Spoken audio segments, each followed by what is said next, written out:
আপনি যদি চোখ কান খোলা না রাখে তাহলে ভয়ঙ্কর ভয়ঙ্কর ষড়যন্ত্র হচ্ছে। আমরা প্রতিদিন পার্শ্ববর্তী দেশ ভারতের তাদের যে মিডিয়া, তাদের ইলেকট্রনিক্স মিডিয়া থেকে বাংলাদেশের বিরুদ্ধে যে ধরনের অপপ্রচার করা হচ্ছে, স্বাধীন সার্বভৌমত্বে যদি বিশ্বাস করতে বাংলাদেশ একটি স্বাধীন রাষ্ট্র, বাংলাদেশ একটি সার্বভৌম রাষ্ট্র, তাহলে পার্শ্ববর্তী দেশ এই ধরনের অপপ্রচার করতো না।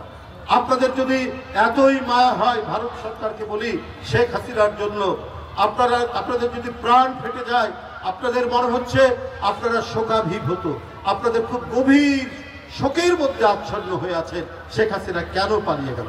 এতই যদি শোক হয়, এতই যদি দুঃখ হয়, তাহলে শেখ হাসিনার জন্য ভারতে আরেকটি তাজমহল গড়ে দেন শেখ হাসিনার জন্য, তাহলে তো আপনাদের অনেকটা প্রাণে শান্তি আসে।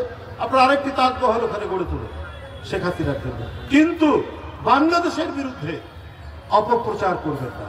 এখানে হিন্দু মুসলমান আমরা যুগ যুগ ধরে, আবহমান কাল ধরে আমরা একে অপরের আনন্দ বেদনার সাথে আমরা মিশে আছি।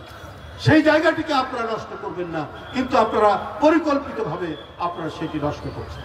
তাই অন্তর্বর্তীকালীন যে সরকার এবং অন্যান্য সমমনা গণতান্ত্রিক রাজনৈতিক দল প্রত্যেকেই আজকে সতর্ক থেকে, সজাগ থেকে, আমাদের যে বহুদিনের অর্জিত যে গণতন্ত্র, যে গণতন্ত্রের জন্য ইলিয়াস আলী নেই, চৌধুরী আলম নেই, সাইফুল ইসলাম হিরু নেই, অসংখ্য তারুণ্যের গুম হয়ে যাওয়া, অদৃশ্য হয়ে যাওয়া, অসংখ্য তরুণের বিচার বহির্ভূত হত্যার শিকার হওয়া, এই যে পরিস্থিতির মধ্যে দিয়ে ছোট বাচ্চা ছেলেরা আপনার জীবন দিয়েছে, যার প্রথম শহীদ বীরত্ব ব্যঞ্জক যে আত্মদান, এই রংপুর বেগম রেকিয়া বিশ্ববিদ্যালয়ের আবু সাইদ, তার এই আত্মদান এই জাতি কোনোদিন ভুলবে না।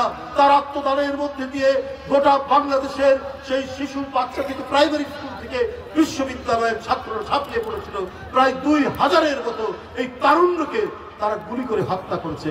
তাদের প্রত্যাবর্তনের জন্য যদি পার্শ্ববর্তী দেশ চক্রান্ত করে, এইটা 18 কোটির দেশ, আমি তাদেরকে বলতে চাই তারা ভুলে যাবেন না। আমরা যুদ্ধ করে একটি দেশ পেয়েছি এবং বারবার দিল্লির বিরুদ্ধে আমরা দাঁড়িয়ে আমাদের সার্বভৌমত্ব, আমাদের স্বাধীনতাকে আমরা অক্ষুণ্ণ রেখেছি।